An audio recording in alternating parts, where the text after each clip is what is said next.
to the cities and channel. We're all staying safe and well. Not long to go now, guys. We've got a friendly, then it's on to the good stuff, isn't it?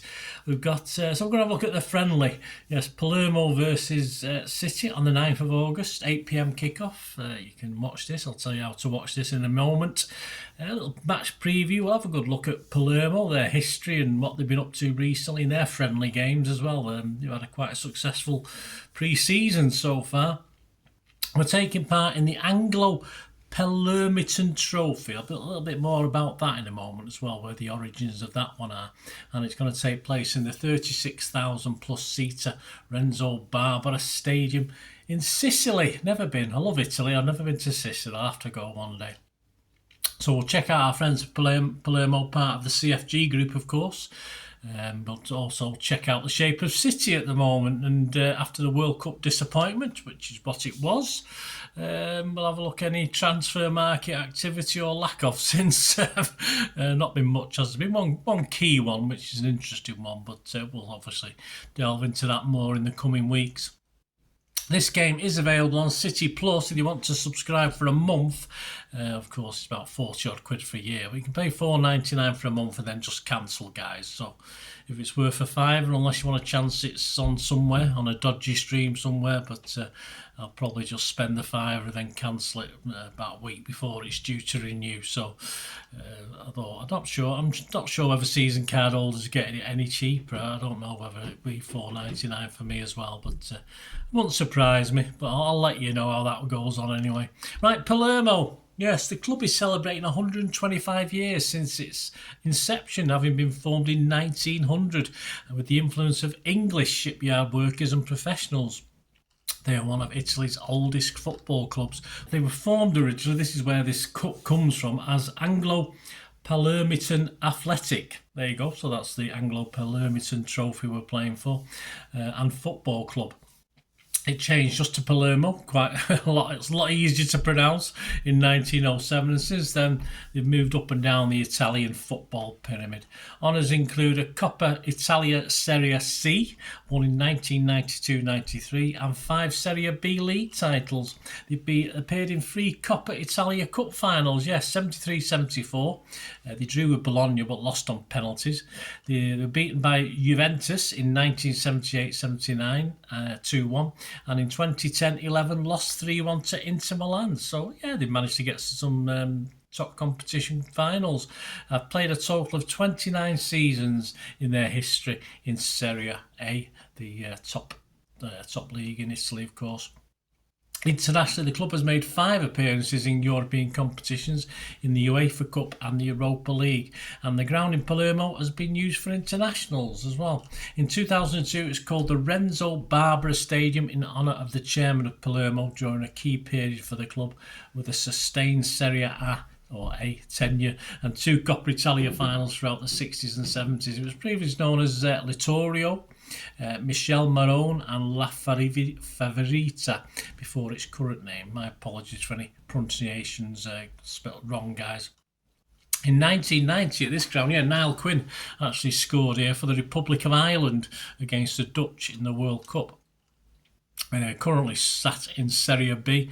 Last season they finished the 24-25 season in 8th place, which was the final playoff spot. That came after 14 victories, 10 draws and 14 losses.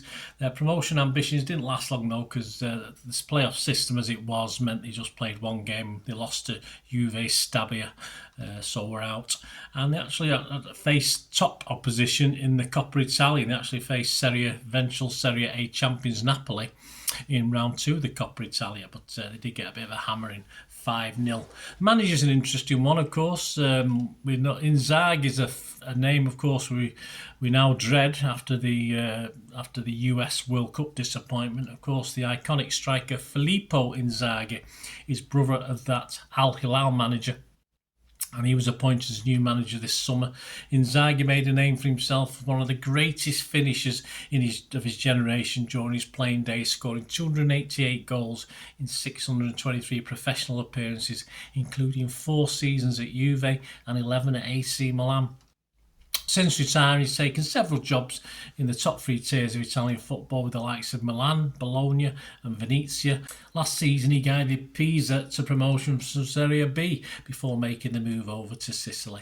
Player-wise, the captain Matteo Brunori was last season's joint top scorer with 9 goals alongside Finnish international Joel Pajapalo, who only arrived from Venezia in February. These facts are right as I'm recording this, guys. I'm recording this on the Monday, the 4th of August. So if there's any changes to personnel, etc., please accept my apologies.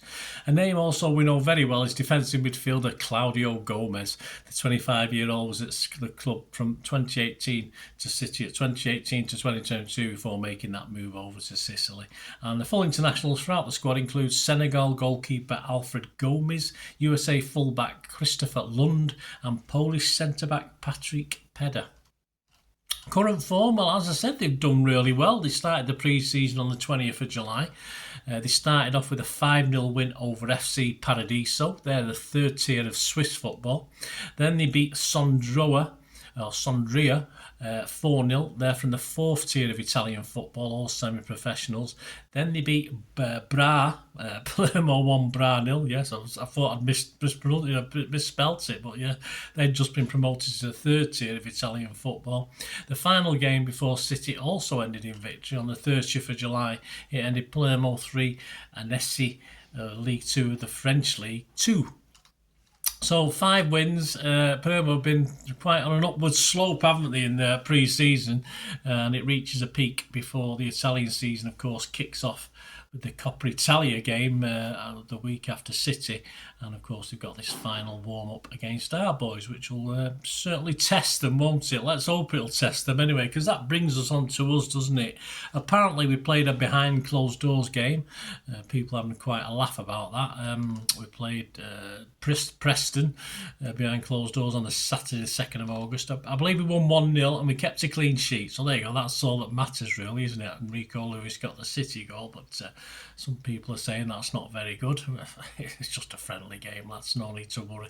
And talking of clean sheets, that really is the only change since the World Cup as far as first team influence is concerned, with James Trafford. The only major, there's been one or two others, but the only major in for August, and it's doubtful any more will be coming. No right back on the horizon. Lots of mentions of right backs, of course there were. But we do have a problem with a big squad. Now, Pep doesn't want a big squad, does he? So certain players have to be moved on. Let's just remind ourselves of that team and squad that played against Al Hilal in our round of 16 game that we lost in the US.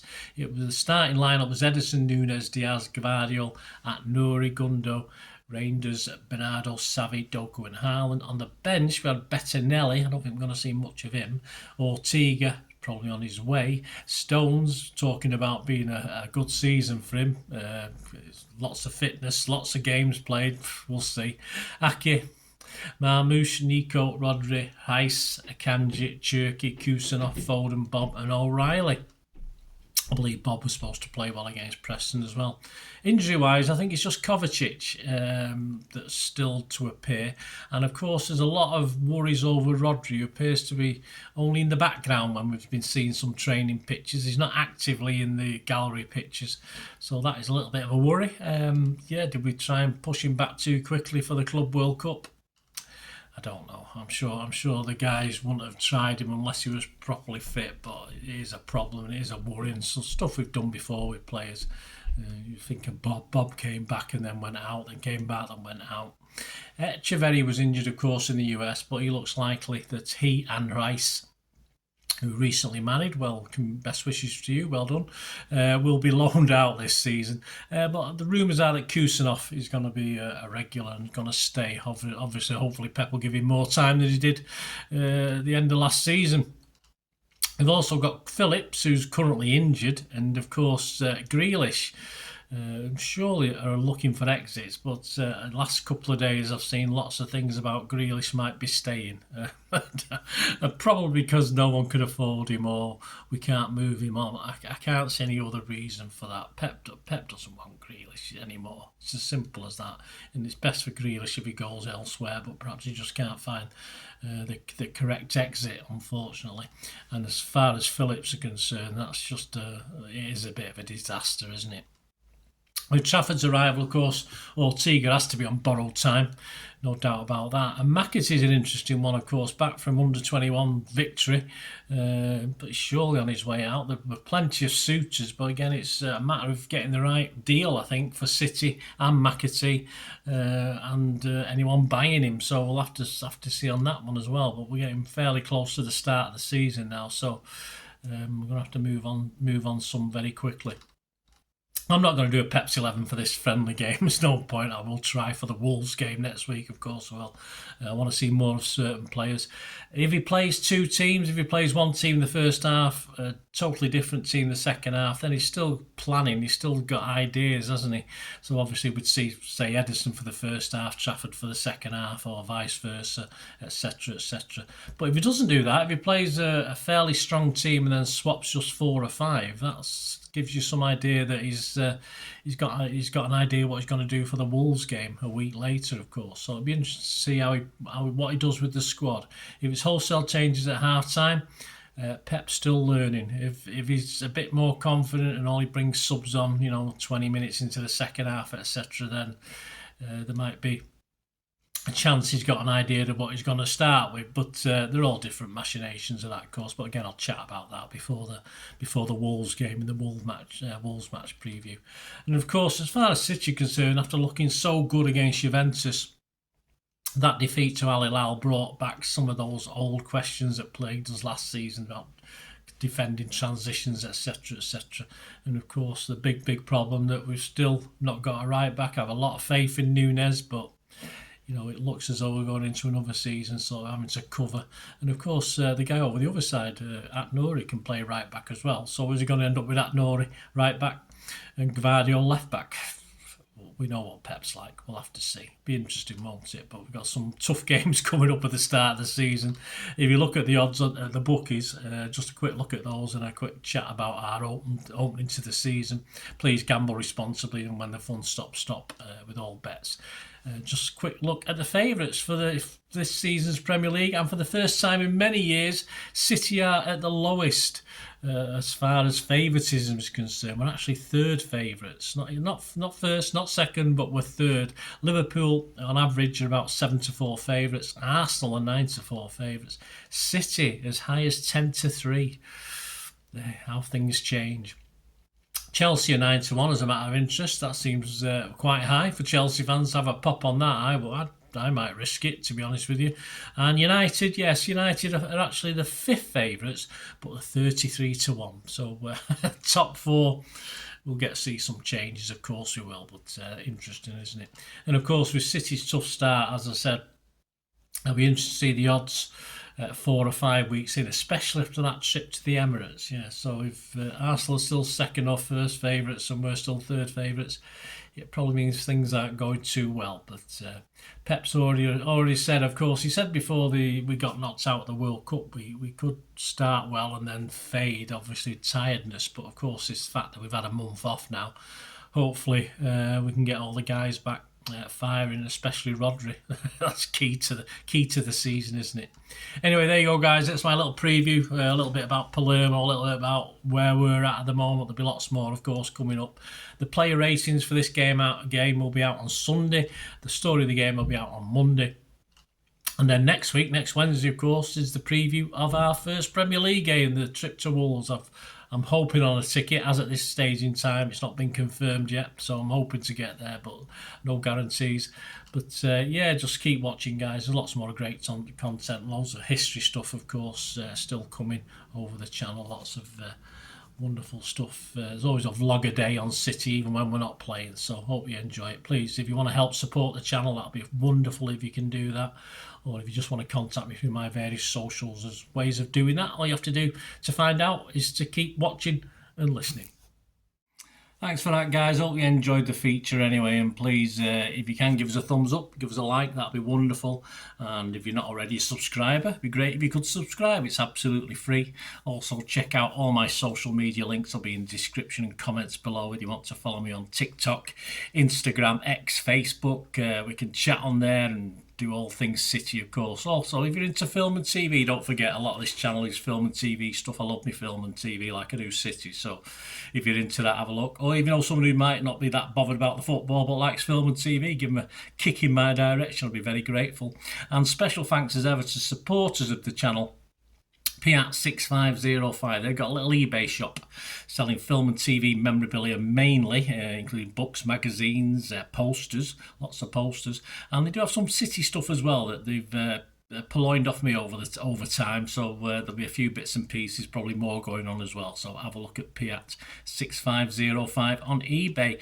And yes, if you do go onto eBay, and if you're a member, we do have memberships, 99p a month. You get early access to all my vlogs, so as soon as I do them, you get them. Sometimes it could be months before they're published generally, so a lot of the history stuff, so you have access. The membership gives you access to that. It gives you 10% extra off at Piat6505 if you want to buy any of that memorabilia, so you can actually gain that from being a member and support the channel. That's a great way of supporting the channel, of course, like watching the ads on the original thing that you've seen now, my original feature. That'd be fantastic. So yeah, also before we go, podcasts. If you like your podcasts, I do a podcast with Mike Long in South Korea. It's called Bolt from the Blue, in our 8th season. Yeah, we've had some good fun on there. We're trying to have a bit of humour, generally look at City's games as and when we play them, have a look back. So please check out that. It's on Soundcloud, Spotify, all good places you get your podcasts from. There you go, guys. Thanks for watching. Hope you enjoyed everything about this feature, and you didn't mind me asking you about this at the end. And please, all I ever ask for you is to stay safe, everyone, especially you Blues.